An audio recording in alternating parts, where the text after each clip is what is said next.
what kind of teenagers at least retain their faith into adulthood and have a deepening relationship with Christ into their through their 20s.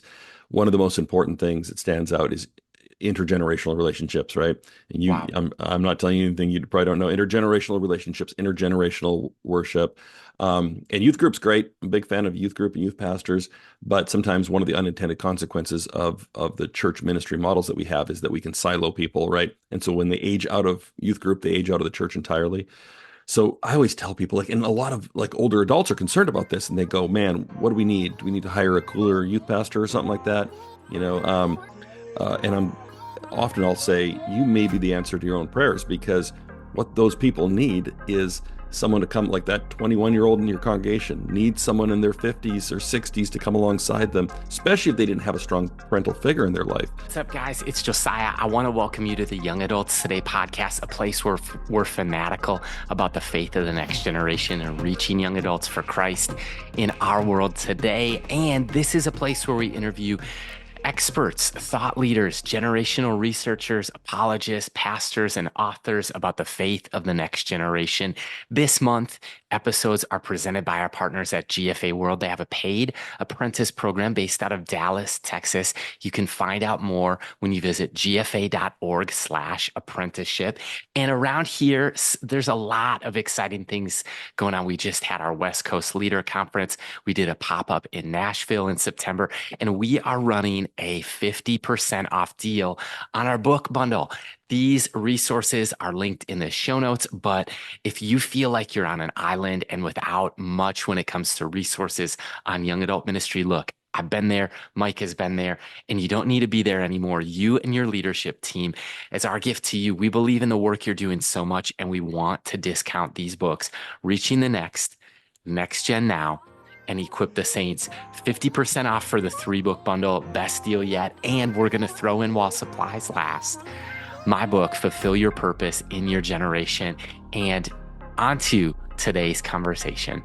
What's up, guys? Hope you're feeling alive. This is the Young Adults Today podcast. I'm Josiah Keneally. And I'm Micah Keneally. And we're your hosts. We're joined by our friend Drew. What's up, man? How are you? Hey, I'm doing well. Thanks for having me on. Looking forward to this. Us too, man, 100%. And we're going to dive into the faith of the next generation. We'll start with your story here in a second. But Drew, coming out of the gates, one of the questions that we ask every guest is why they believe that young adult ministry is vital. How do you respond to that question? Wow. Maybe it's almost become a cliche at this point, but young adults aren't just like the future. People talk about them in that way all the time, like, hey, we need to invest in young adults because they're the future. No, they're right now. They're the present. They're leaders right now. Look at how they're changing the culture and how instrumental they are in different movements around the world. And so when we can impact them with the gospel at this age, not to mention it's such a pivotal life stage. You think of all the huge decisions that you make at that stage of life, right? Maybe if you're going to get married, you usually choose your spouse, you choose your career. And then even more than that, like you're setting the spiritual rhythms for the rest of your life. Are you going to be in the Word? Are you going to be in prayer? Are you going to be part of a community of brothers and sisters in Christ? So, yes, so crucial. I can't think of a more important ministry, honestly. I absolutely love that. And we are obviously passionate about this because we're the Young Adults Today podcast, where we're talking to leaders and pastors and theologians about how do we reach, how do we impact, how do we live and leave a legacy bigger than ourselves. And the window of opportunity within that 12 years is crucial. And leading up to the 18th birthday is crucial just as much, but they're no longer essentially under mom and dad's roof. Like they're driving themselves to young adult events. They're driving themselves to church. They're on college campuses. They're stepping in their first role into the workforce. They're moving across country. And we came across some material that said that we um, make 85% of life's choices between our 18th and 35th birthday. And you just touched on that. Where am I going to go to school? Who am I going to marry? What are my spiritual rhythms? How do I pray? And those are all questions that the 25-year-old that we've come across above that or below that, they're asking those questions. So when you think about, holy cow, 85% of life's decisions are made within that window of, I don't know, 17 years-ish. It's like, Holy cow. And we just got back from Awana, which put on a childhood discipleship forum. And we came across some crazy stats that Josiah, you want to share like the three like Oh my columns gosh. of which they shared that they've just released essentially when it comes to these findings. Well, it's like this. Adulting is hard, It's right? hard enough, right? Yeah. And so adulting's hard. Like I'm just like, and then pastors will ask us, like, do we even need a young adult ministry? Like, aren't weekend gatherings like, isn't that enough? And I'm like, how, like, this is the life's most important decisions. Why don't we double down and invest and help people Hmm. with the Mhm. wisdom and as they have energy? And there's these three dynamic windows of really birth through age 14. 63% of Christians made a decision, and I would fall into this. Like I was 5 years old at a Billy Graham event, but 63% of Christians, it's called the golden window because they Mm. trust Christ in that age 0 to 14. The silver window is that age 15 to 29, and another 34% Hmm. trust Christ in that young adulthood. And then the bronze window is age 30 and beyond, but you've only got 3% of Wow. Christians that trust Christ in that window. And so I'm like, you've got a 97% shot Mm. before age 29. After age 30, it's 3%. And Hmm. I mean, this is why when you said what you said, it fires us up, Drew. Yeah. The And holy sobering too. discontent. It's a lot at stake. Yeah. Yeah. And you've been writing on this for a while. Like, at least in my life, I think of your book, Generation X Christian. That was a while ago. What year was that? That was 2010, Oh, which wow. like, yeah. 14 years later. And And it's even so more Yeah. relevant or more prevalent, I maybe. feel like you were sounding the alarm then. I feel like to a lot of people, young adult ministry is this new idea and or like, man, the we've got to do something. But you've been talking about like why young adults are leaving the faith and how to get them back. If you were to re-release that book in 2025, what would your big ideas be? Would they have changed? Would they stay the Mm. same? Unpack that. Yeah. Well, it's interesting because when that book came out, I remember in the I think intro or first chapter, I was talking about some of the statistics about how many um members of the younger generation, 18 to 30, claim to have no religion. The nuns, as I'm sure you've heard of it. And when you say that, some people think you're talking about Catholic nuns. No, there aren't a whole bunch of more Catholic nuns running around that I'm aware of, but NONES, people that claim no religion. And at the time, it was 22% of young adults. Now, and that was up from like 1990, I think was the last time before that they had good statistics. And back then it was like 11%. So it had jumped, it had like doubled. And I remember when I cited that, I got some pushback even from scholars that were saying, Drew, that is irresponsible to cite that statistic because it's just a blip, it's an anomaly, it will go back down. And young people will be more religious again. And as you know, I can see you're shaking your head. It's done just the opposite. It's like I forget the latest stats, but it's like over 40% now, according to Mhm. some polls of young adults claiming to have no religion. First non-majority Christian generation in American history now. And so it was not, well, it wasn't an anomaly. It was the beginning of a trend that's only gotten more pronounced. And so as far as like what I would do differently, like that book really focused on prodigals, right? It was like people that had, yeah, not only left the church, but maybe grown up in the church, identified as Christians, and then left it altogether. And I was really writing it for like their friends, their parents that were concerned and how to re-engage them in conversations. And I think that's important. But man, so much more important. And this is where I'd focus now, I think, if I address that topic again, not the cure, but the prevention, right? How can we engage them like we've been talking about in those crucial formative windows with the gospel, introduce them to Christ, and then have them establish a relationship with God that's going to survive the storms of early adulthood. That is so crucial and so much easier than saying, "Hey, let's reach them once they're gone." Mhm. I'm taking notes right now because I love what you said. I think you said problem and solution, correct? Or Yeah, cure and that's right. Cure and Yeah. prevention. And I think that is exactly where my heart resonates, where I kind of get fired up of just like, why do we wait till they're 30 years old? They're already two marriages down, three kids Right. later. They're not in the church.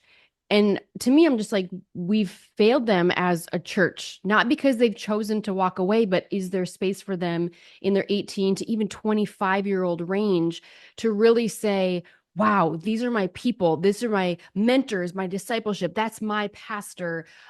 This is my church. And you're proud of it. Like, I represent Jesus. Like, if we truly Mm. represented Jesus and the church biblically as much as we possibly should, we would be more loving, we'd be more kind, and we'd probably be a little more willing to be confrontational when it comes to what does the word actually say?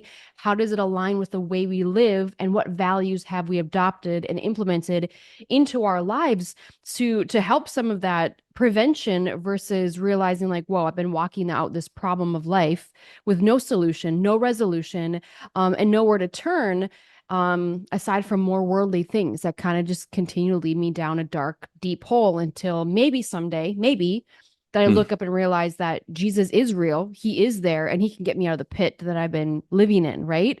Obviously, you're passionate about young adults. Can you just share with the audience? I don't really know essentially your whole story. So, from a perspective of somebody listening who's like, oh my gosh, Drew, when did you become passionate about young adults? And how did you even find yourself writing about them and creating content for leaders and pastors and just, I don't, just at large? Where did that passion come from? And take us there for a moment.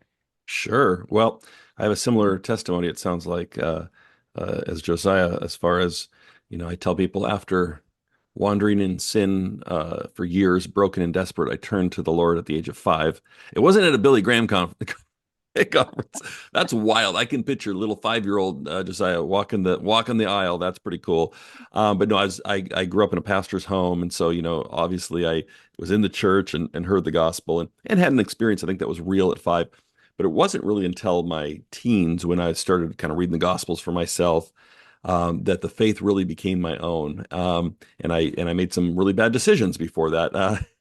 I got arrested once for stealing deodorant. That's a weird story, but anyway. So yeah, I'm glad God got a hold of me, and so that's part of it. Then, like when it came to like this topic getting on my radar. When I wrote my first book about young adults, it was really just seeing some of the people that I'd grown up with in the church walk away, Yeah. and just so nonchalantly, like I'd hook up with them years later after not seeing them for 10 years since high school, and they'd be like, oh yeah, I'm not a Christian anymore. And it was just like, wow, we grew up in like really remarkably similar circumstances. How did you come to that decision? And so that kind of, just from an intellectual perspective, it got me curious about the topic. Then I started diving into the stats and seeing, man, this is a pretty dire situation. And back to what you were saying, Micah, I heard some Christians say, "Oh, don't worry about it. They'll come back. Yeah, they're sowing their wild oats or whatever the expression is. But then they'll come back when they have kids, when they settle down, when they buy a house."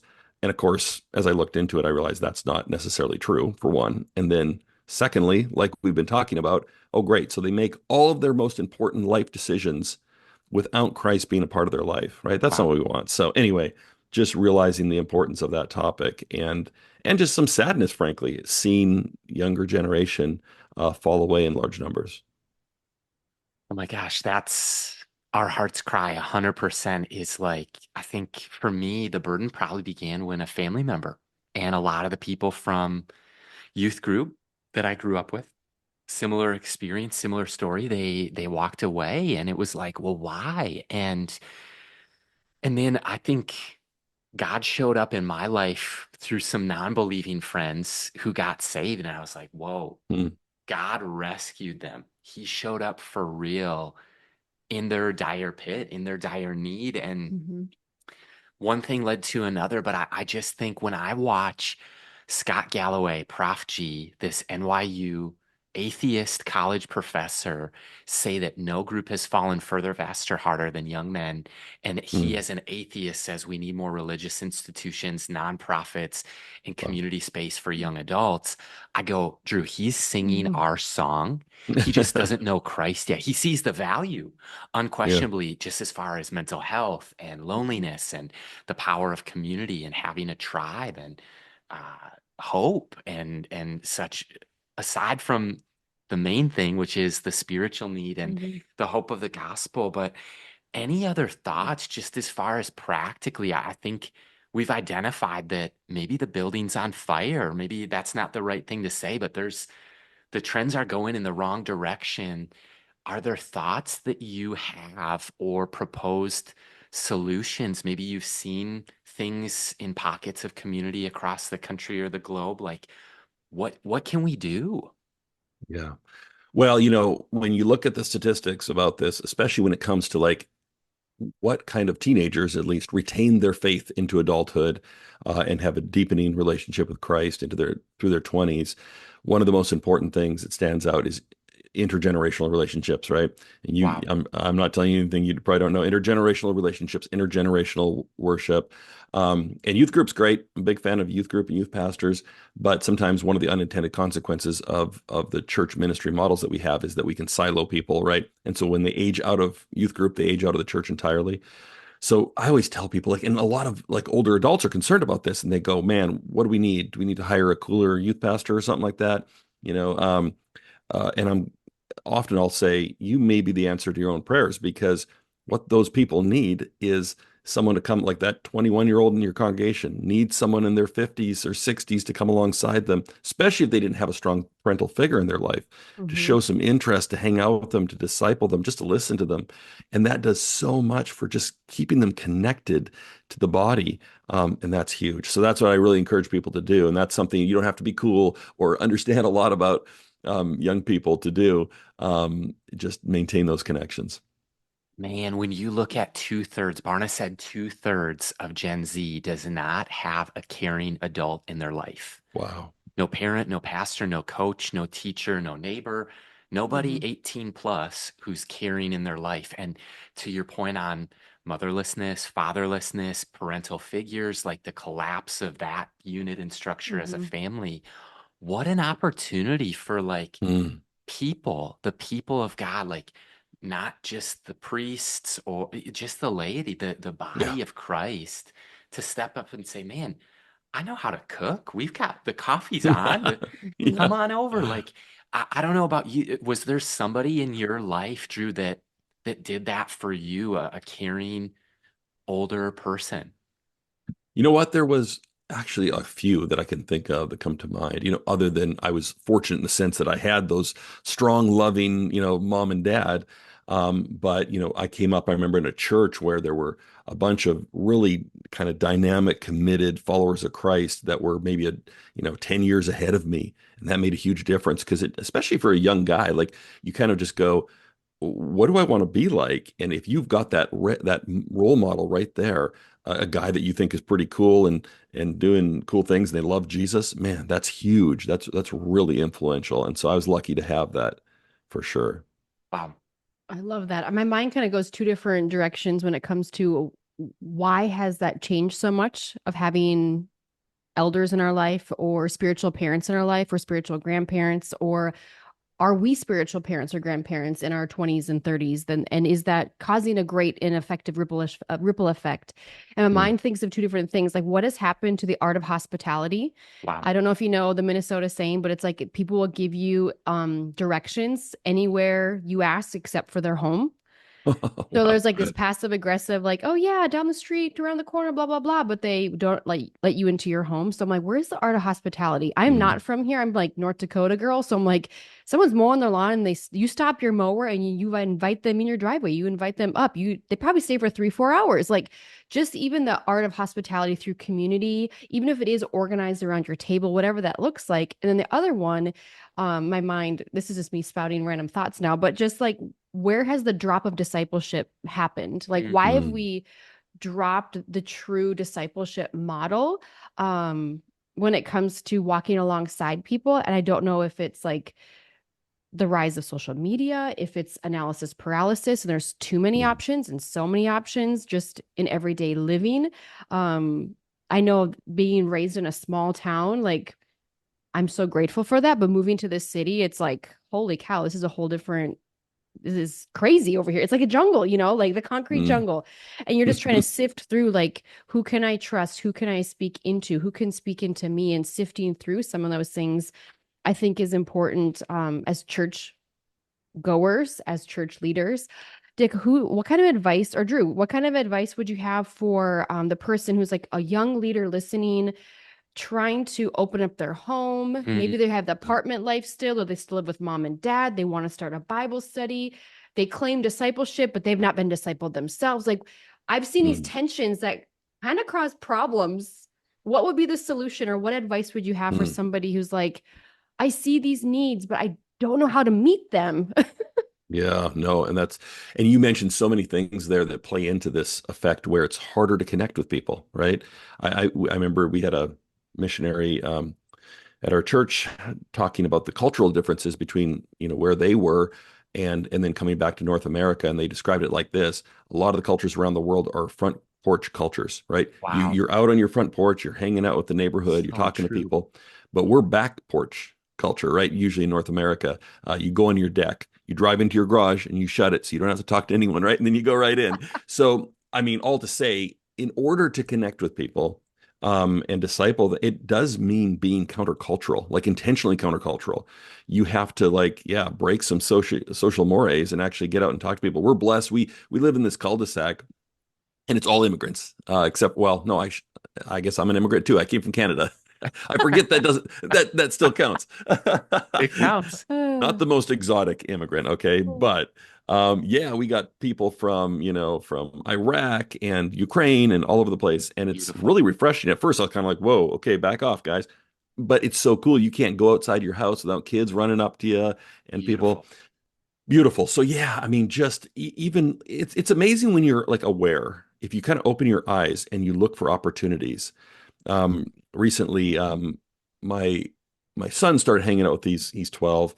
Started hanging out with these kids, these boys, and frankly, I was a little worried about the influence they'd be on him because they came from really rough family situations that weren't ideal in our neighborhood. And one of the kids' dad was in prison, and I talked to Grace, my wife, and I was like, I'm a little worried. Should we like kind of tell him he can't hang out with these boys, or maybe only like, in our driveway? Because I thought there'd be a bad influence on him. And she understood where I was coming from and shared my concerns.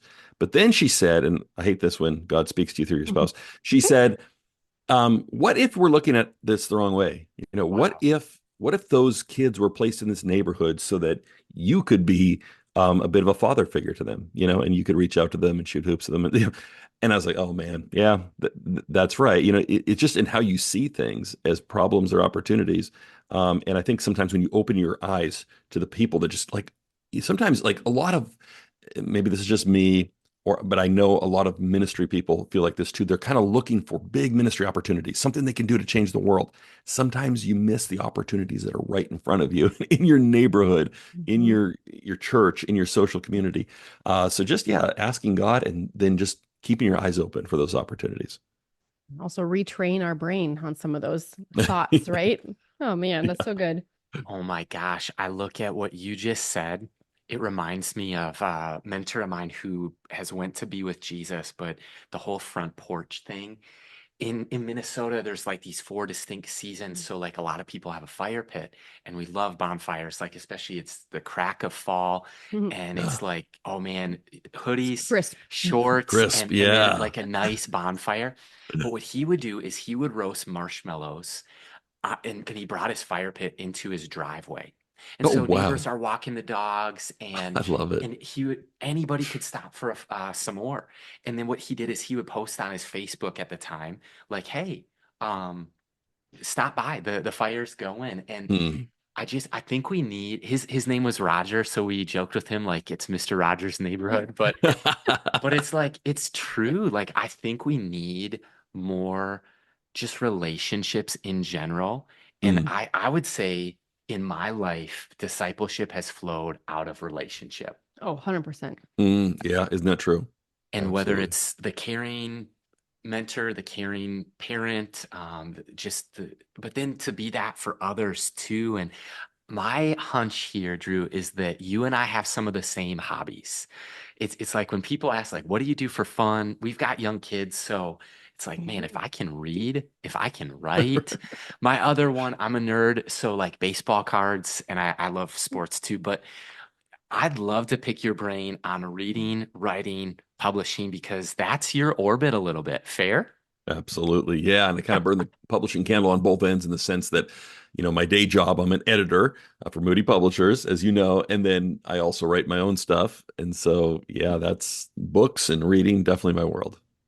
So, I mean, start here. What are you reading right now, or what have you read this past few months that you're just like excited about? Okay, so that's always such a hard question for some reason for me because I'm one of these people that always is reading like 16 books and then someone's like, "What are you reading?" I can't remember.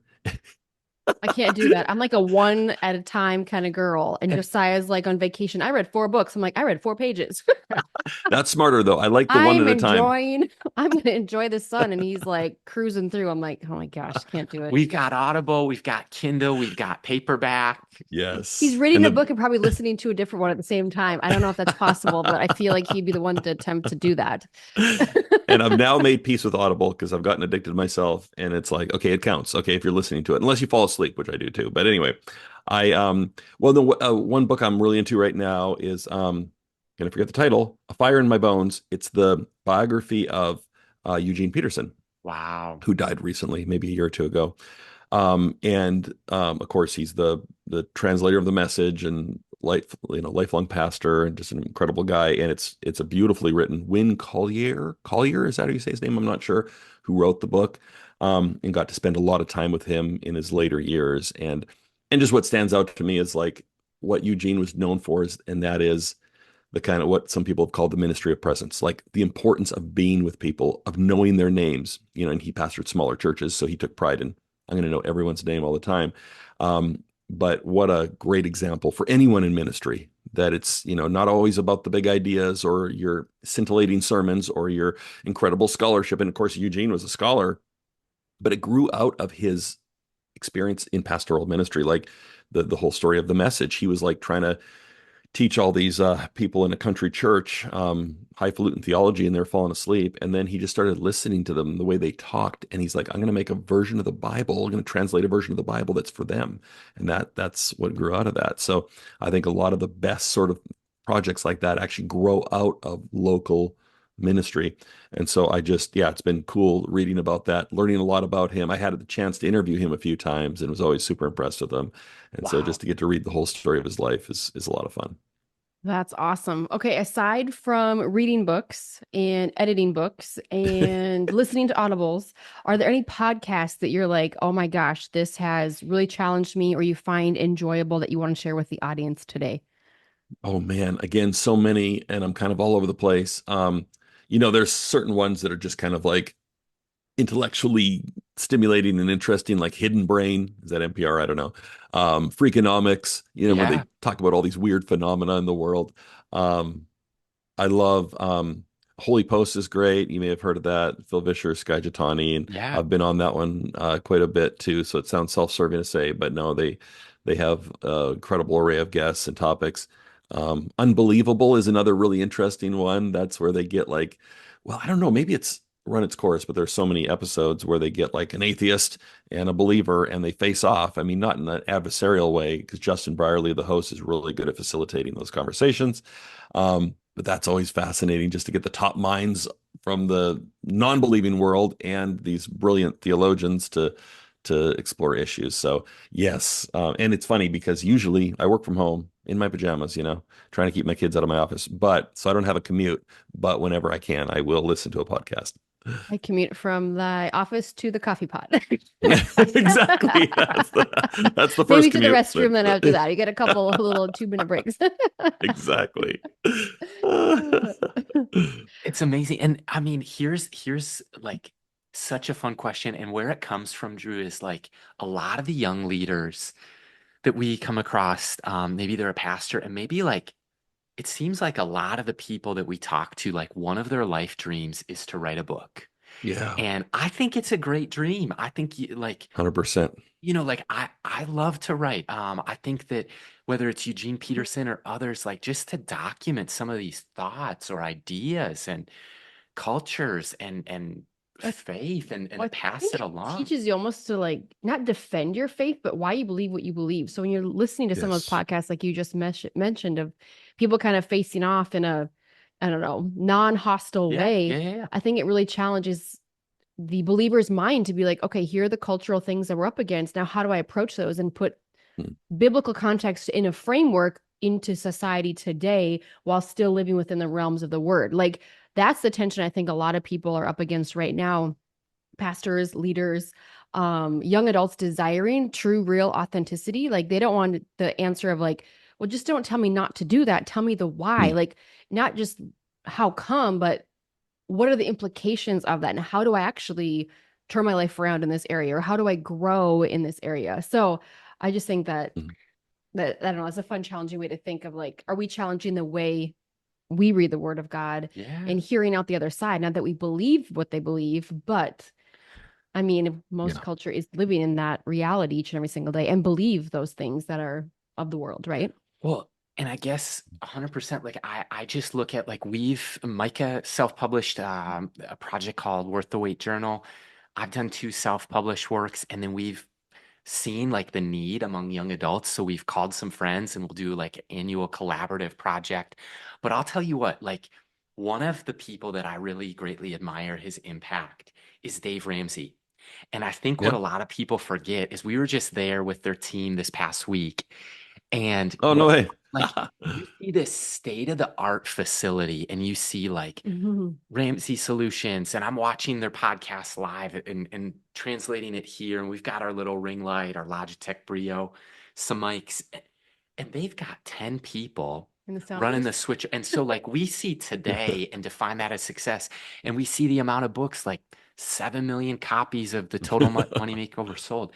And we forget, and I forgot, like, wait, he couldn't get his book published, so he self-published and sold them out of his Trunk. trunk of this old Wow. junker of a car. So, like, I come Don't at this, despise small beginnings is what it says on the big wall. and it So spoke to me, Drew. So, what do Yeah. you look for in a potential author when you're acquiring or when you're editing books? What are some of those pieces that maybe for myself, for Micah, for the listener, that you're like, man, keep writing, and here's a few thoughts.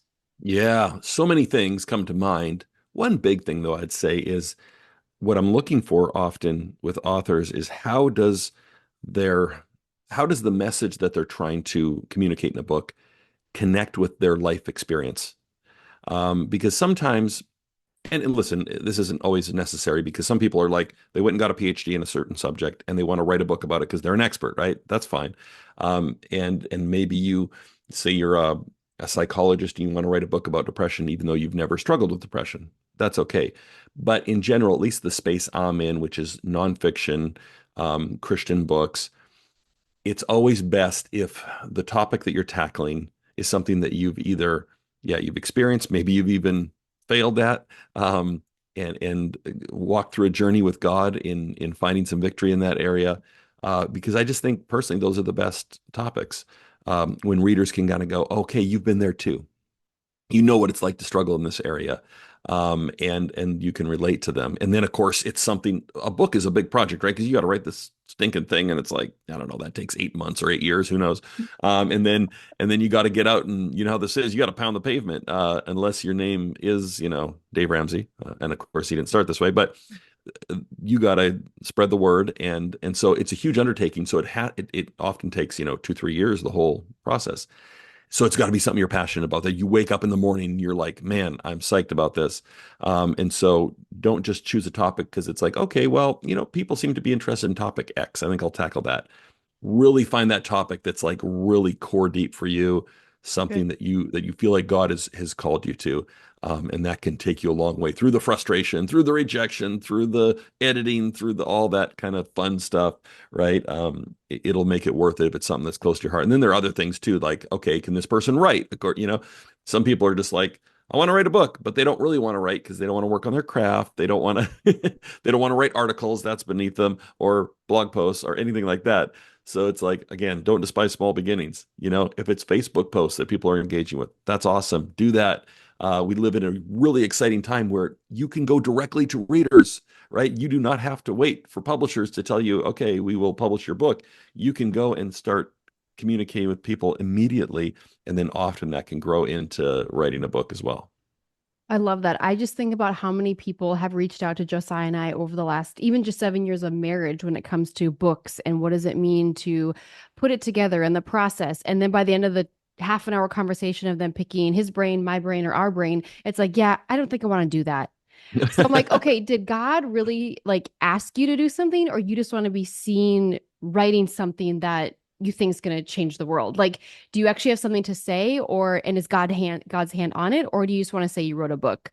And I just think of a gal. I'd ask this question only because this girl we had on the podcast, I cannot remember her name for whatever reason, but she had said, you know what? She goes, I did not get on an elevator and just Oh yeah. arise and arrive to some like destination and get there quickly. She goes, I didn't take the escalator. I didn't take the elevator. I literally took it step by step. Mm, And essentially, she said, I wouldn't have it any other way because she's like, people can see mm. me being successful in this way now.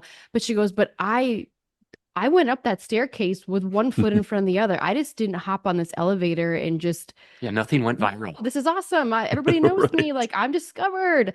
So the people who are wrestling with attention or maybe their heart's not in the right place, how would you just encourage those people who want the elevator ride Mm. versus getting right with God and taking it one staircase at a time? Yeah, I love that metaphor because it's so accurate. And it's funny because when you, especially when you look online, social media and stuff, it looks like everyone is blowing up overnight, having this like amazing influence and success. And you're like, God, what happened? Did I miss the boat here? When actually, when you dig into their stories, they've been patiently working towards those goals, um, taking the stairs. And most people want the trampoline, man. They don't even want the escalator. They just want to bounce right up and to their goals. But it takes that kind of patient persistence, right? And it looks mundane and it's boring, and you're kind of grinding it out. You know, I published a book, um, and but I had thought in my early 20s, oh, I want to publish a book, and it never happened until 10, 12 years later, at least. Um, and then even when you publish a book, then you're like, oh man, okay, well, I want one that's going to sell really well, and then that's a longer trip too. Anyway, so yeah, just don't give up, and don't despise small beginnings because and God is also, in my last book, I talked a lot about the story of Moses, right? He kills the Egyptian, he has to flee from Pharaoh, and he's hiding out and tending sheep for 40 years, right? And I love that story because I think a lot of people are in that place where they feel like God's put them on the shelf, right? It's like, Mm, oh man, I'm wow. out in this wilderness and I'm doing something mundane and boring. It's not even what I wanted to do. He thought he was going to be this liberator of his people. But we know with hindsight, having read the end of the story, God was preparing him while he was in that place, right? That was the Mhm. best training to tend sheep before he could lead people. God was probably taming his ego, giving him patience that he would need, right, for his role leading the Israelites. And often that's the case when we're in this kind of holding pattern or we feel stuck. Um, we are being conditioned in a way that we probably can't even see right now for the work God's ultimately calling us to. And it's not that we're just kind of on the shelf for a while. He's training us. And so I encourage people, like if they're in that kind of hard or frustrating season, keep tending the sheep. And the cool thing is Moses didn't have to solve a riddle to find God's will for his life, right? He didn't have to figure it out. He was tending sheep, walking around, and all of a sudden there's God in the burning bush, right? Directing him. So just keep doing the next thing in front of you. Don't look for those shortcuts, even though it's tempting. I know, especially with social media in our face all the time. And like someone said, you're always comparing your everyday life to everyone's highlight reel, right? You Mhm. don't see what goes on behind the scenes, and everyone's journey is different as well. That's so encouraging. What about this? I think my last thought or question on, books, writing, reading, publishing is, like I heard both Louis Giglio and then Rick Warren. They said both similarly, like the idea is that if you don't sell your book, nobody else will. Like nobody's going to do it for you. And I don't know why, if you've ever felt this, but sometimes I'm a little bit resistant to like self promotion Yes. or Yeah. like, what's the balance of like, I don't need to put books in my backpack and hand them out to every person. But at the same time, too, if I'm not bringing them when I speak somewhere to a new audience, that's on me. So, any Yeah. thoughts on like the art or science of, self-promotion, as Yeah. icky as that word sounds. Sure. Well, obviously you need to pray for the spiritual gift of self-promotion. No, it I is haven't got that yet. this it's such a great question because that is the constant question that authors have. Is, how much promotion is too much, or do I, and some are like, okay, I wrote a book, sorry to do this, I don't want to be self-promotional, but it's out today. That's, and then they just like move on. And they think maybe that's like more spiritual, but I don't think so. I mean, of course, you can go the other way too far, right? Where you're just like, trying to sell your book to everyone all the time and make it all about you. But one thing that helped me think about this is that you're not promoting yourself, right? If you wrote a book, you're promoting a message. And if you're passionate about that message, you believe it's an important one God's placed on your heart, then when you're pushing it out there, it's not about saying like, "Oh, look how great I am." It's going, "Hey, listen, I think this message is important and I want you to get it and to read it and consider it." So when you think about it that way, you kind of create some space between you and the book that you've written. Then it kind of takes the tension off. Of course, you don't want to be that insufferable person that's always trying to sell your book to people. But and it's true too. Like even when you're, publishing with a publisher, some people think, oh, these publishers, we have this magic that we can sell books.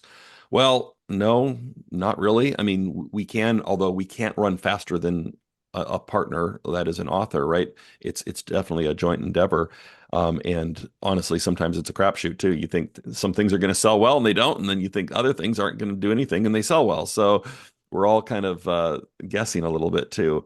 But yeah, it's like, you know, don't make it all about you. Mhm. And also don't be discouraged because publishing can be discouraging. Even if you get a book published, you think, oh, that's great. People are going to catch on. It's going to be the next like purpose-driven life or something like that, right? And usually it isn't. I remember like with my first book, The Generation X Christian, after a year of, doing all these radio interviews and pushing the heck out of it, I sold 5,000 copies, which isn't bad, but I was discouraged because everyone thinks their book is going to go crazy and sell a ton. And then, of course, you have friends that are like, "Oh, so you're an author? So how many books did you sell? A million?" I'm like, "No, it's not Harry Potter." But I remember Grace, my wife, saying to me like, "Why? What are you bummed out about? That's 5,000 people Wow. that encountered this message, man. Like if you filled up like a stadium, that's pretty cool, and that all got to hear this. And you had some stupid benchmark in your mind that constituted success. So yeah, don't make what you write some sort of referendum on your self-worth either. It's a message that maybe God's placed in your heart. He wants to get out there. Think about it that way. Well, That's so good. I love how it's making about the message because I think God's given every single person. One of our friends would say that what wrong are you called to make right? Mm, And that's a part of a message. And it doesn't have to be written in a book necessarily, but it can definitely be a passion point of yours or a hot topic that you love to lean into. It could be your career, like however God has wired you. And are you ready for the 5 and 5? Do you have one more, Josiah? Okay, my thought before we put 5 minutes The on the thought before clock, the thought? and then we'll a ask you lightning round. yeah, lightning round, 5 questions, 5 minutes. But have you seen Jimmy Darts at all online? Jimmy Darts sounds He's like this cool, likable guy, and he just goes up and he's like makes these viral TikToks and reels where he'll be like, "Oh, are you a Minnesota Twins fan? Would you buy this baseball or this hat for $1?" And they're like, "Yeah, I'll do that." And then he goes, "Here's $10,000 and a signed Buxton jersey," like just Wow. stuff like that. And so I'm thinking about, I guess I'm inspired by what you said. It reminded me of Jimmy Darts of like look at Mm, things maybe a little bit less about promoting, but getting a message out. And what are creative mm. ways to do that to bless people? Because I'm just like, man, if an author promoted things the way Jimmy Darts did, it'd be so likable, so shareable, Right. so fun too. And then it takes a little bit the spotlight off of you and you're making other people the hero and Yeah, the Perfect. character in the story. That's good. absolutely. Jimmy Yes. Darts. Yes, Jimmy Okay. Darts. He sounds Um, like an illusionist or something. Like he just has like that name, Jimmy Darts. Anyway, random thought for me. All right. Well, we have the 5 and 5. This is rapid fire questions. 5 questions, 5 minutes on the clock. Are you up for the challenge? I will see. I don't know. Okay. Well, how about this? Question number one. Let us in your brain for a moment and tell us what you've learned that's been exciting for you in 2024. Can I go for something that terrifies me instead of Yeah, excites me? totally. AI. So I've been, I was on a task force at work talking about AI's, potential impact on the publishing industry, and I've been listening to some books on it, and it's like, wow, okay, this is really scary on one hand, right? It's kind of a cool tool, it can be, but like, what's going to happen? Where's this going to go? How's it going to impact all these different fields? I think, if anything, though, I just come away thinking, man, it's going to be more important to be human than ever, right? To be relational. And of course, like a lot of technologies that make us, ironically, they connect us and disconnect us at the same time. It's going to be so crucial for the church, the last bastion of fellowship, to step up and be a place where people can be human. Wow, that's a great way of saying that. Man, that as we talk with young adults, like I'm always picking people's brain. They're over for dinner and I know, oh, you work for Meta. Like let's talk about Oh yeah. AI or you're deep you have your PhD in this. Like let's talk. And AI seems to be the conversation of for sure the next year. I know I watched Elon Musk get interviewed by Jordan Peterson. And I felt like a kid at the adult Thanksgiving table that I barely understood half of the words they Right. were saying because there's so much to it. But to your point, could AI spit out a book for you? It actually Right. could pretty It quickly, could. but is that going to be a message of humans? Or like, is there something that deeply connects with people about that Hmm. message? You know what I Right. mean? Mhm. Yeah. Yeah. And it's getting better and better. At this point, it's like, freshman college level writing that it can, but it's getting better all the time. So yeah, it'll be more important to be human. Yeah.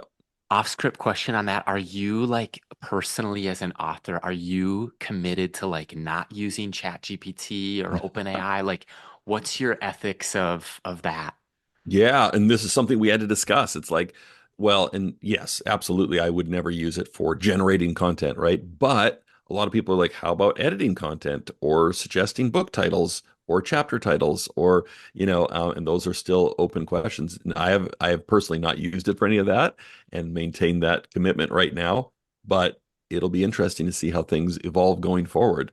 I think it might be the case like we'll have books and articles written by AI, and then it'll almost be like, you know, the vinyl version will be like, no, this is like a premium thing. It's just made by a human. Who knows? Gosh, But crazy yeah, things to think about. Oh little my word. depressing. I could talk to you for hours about this as I ask the next question. Here's my goal. I just came into my grandfather's desk from like the 1900s. My great aunt had it at her house. She moved into assisted living. They emailed all the relatives, and I ended up with this. So, my goal for the next book that I write is to sit at that desk Nice. and do it myself. Like, I don't know about by hand or anything, but I'm open to like AI if you want to take this conversation that we had and give us a transcript of it or give us some clips of it. Like I'm okay with some of those tools, but just as far as like chapters, ideas, titles, I want the challenge of it, man. Right, right. Yeah, yeah, I The can see how it human can side of help. it. Yeah, I want like I do, but okay, what hobby are you into for fun right now? Oh man, I got kids, man. I can't have hobbies. No, I Pickleball. it's funny. My parents gave me like a pickleball set, so I need to get into that. And when you get middle age like me, I guess that's you have to do it. You have to start reading about World War II and playing pickleball. You can add 12 But years to your life, 10 to 12 oh, years. That's what they say. So I'm Racket in. sports. start I'm now. The in. racket sport world will There you increase go. your life. And that actually might be more appropriate because my real hobby is basketball. I used to play basketball. Now I shoot around on the like in the driveway with my son who's into it. But we were long-suffering Blazer fans as well. So they haven't won since like, I don't know, the 70s, but someday, next year. Gary Trent Jr.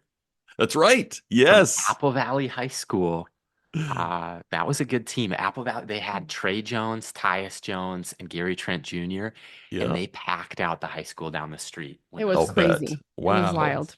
Oh my Wow. gosh. All right. Question number three. If you could ask Josiah and I any question, what would you want to know today? Yeah. I guess because you guys are on the front lines when it comes to this ministry to young adults, like what are you seeing that gets you excited and gives you hope among that generation? Yes. Oh man, I would say because I think I'm wired to be very raw, real, authentic. I think I can resonate a lot with their authenticity that they're desiring in the aspect of the word of God, Mm, like just my personal story, sharing shortcomings with them, but seeing their hunger over pipe, they're definitely hungry. I mm, mean, I think the millennials, like my generation, was like, more smoke, louder music. And these guys are like, just tell me the truth. What does a word actually say? Like, don't fluff it yeah. up. And Mm, I'll just share this right now. If I could find my note, I learned this from a gentleman. We had a conference down in California, and this just really made my heart glad because he was born and raised in a Christian home, and he's 19 years old. He was the youngest one in the room, and there's something that he says that this asking the family, and I feel like this is truly the heart's cry of this generation. And his mom would say, "Do you want the painful truth or the beautiful lie?" I So when he love has it. a question about like life or sexuality or deconstruction, like seeing all his friends and all these things happening around him, she'll say, "Do you want the beautiful truth or do you want the painful truth or the beautiful lie?" And Mm, I'm just like, that's the heart cry of this generation. Like, they want the painful truth. They're sick of the cotton candy answers. And I think mm, I jive really well with that because I'm a straightforward, maybe outspoken in some ways. Like, I'll talk about anything you want to talk about. Like, not that I have all the answers, but I don't think there's anything that I'm afraid to talk about or afraid of my story to share. And what they want is just real authenticity. And they're like, well, what does the word of God say? And I want to say, like, let's discover that together. Let's open up the word. Like, let's do that's this awesome. together. So they're wanting to do life together in a very real and authentic way through discipleship, through table talk, through life experiences. So I think that excites me because I'm like, oh, they want to do life. Even though you Hmm. want to say, like, oh, they hide behind social media, I would say a lot of them actually don't. They're more crippled by social media on some levels, and they'd rather Right. not be a part of it than have their mental, illness or capacity or whatever be tainted in the process. Not saying all, but I'd say a lot of Mm, them are realizing that the ones I've talked to, they're probably in their early 20s though. hmm, It almost seems to me, Drew, like young adults that we talk to, they're right where we want them. hmm. And I think as you watch Jesus Revolution, like that generation, the hippies, they had tried LSD, they had tried drugs, they had tried sex, drugs, rock and roll, everything. Mm-hmm. And there were these giant music festivals, and they were all looking for love. And then they met Jesus, and there was like this revival that happened. And what I see, even to parallel with AI, there is like Jonathan hates stuff with the anxious Yeah. generation, mental health, like on college campuses in the Twin Cities. We're talking to pastors that are saying it is the worst we've ever seen it. Like Mm, anxiety, hmm. not made up. It is the Yeah. worst we've ever seen it. And I would agree as we talk with young adults. I think that at the same time, you know, they have access, they know how to speak digital languages, market themselves, become an Mm, influencer, all those things. But I think they are starving for two things. First is the true, authentic reality of Jesus. Mm-hmm. hmm. Everyone seems intrigued by who was Jesus. And then they're starving for community. Mm, And yeah. I'm like, okay, spiritual and relational needs, let's go. That's awesome.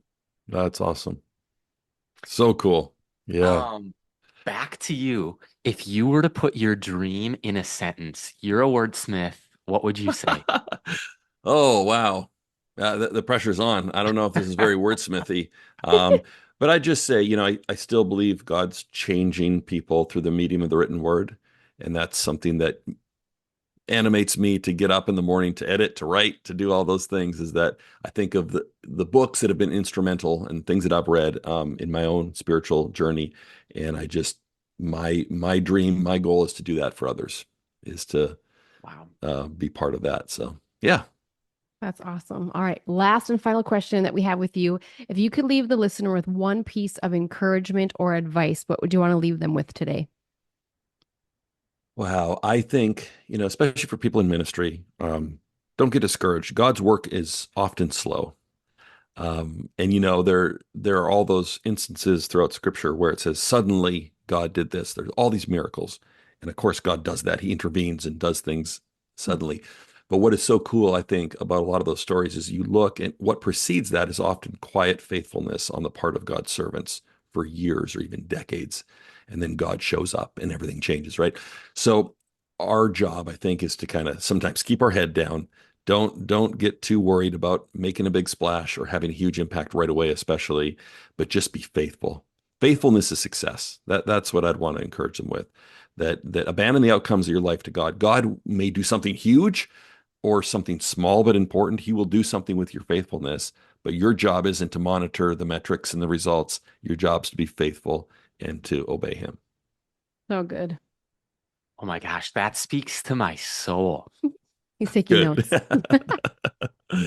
I mean, it does in a day where like it does not take long at all to pull up the Amazon rankings of a book Yes. or the social media, how many views, what was the engagement, podcast views and downloads. Like, Drew, what you just said there, man, it spoke to my soul. Oh, good, good. I was actually speaking to my soul, but I'm glad it it spoke to yours as well. Ministered to his too. It's Oh, amazing. Well, man, Awesome. we thank you for your contributions to this community of young adult ministry leaders, for all the work that you're doing, writing and editing, and what you said there too about the written word and how it can transform people's lives. Thanks for being one of the pioneers in that space. Thank you. This has been such a pleasure. And the timing is perfect too, because I'm in my wife's office here and she has a meeting in 6 minutes. And I forgot about that. So we're that's wrapping up. perfect. Perfect timing. I love it. Well, Well, you're listening to the Young Adults Today podcast. Quick question. Have you ever felt like you were on an island without many resources to lead in young adult ministry? I know I've felt that way. And we have a book bundle, 3 books on young adult ministry, and it's 50% off as our gift to you for listening to the pod. These books are 13 ways to engage young adults. It's called Reaching the Next. Next Gen Now is understanding and engaging the next generation. Equip the Saints is raising up an army of volunteers. And man, these are 50% off while supplies last. We're also going to include this book I wrote called Fulfill Your Purpose in Your Generation. We'll throw it into the book bundle for free. The link is in the show notes when you visit www.youngadults.today/book. While supplies last, again, these book bundles are 50% off. We're going to throw in this 4th book for free while supplies last at youngadults.today/book. Thanks so much for tuning into the pod. We'll see you right back here next week. And these are some amazing resources for you and your team of leaders and volunteers. Blessings.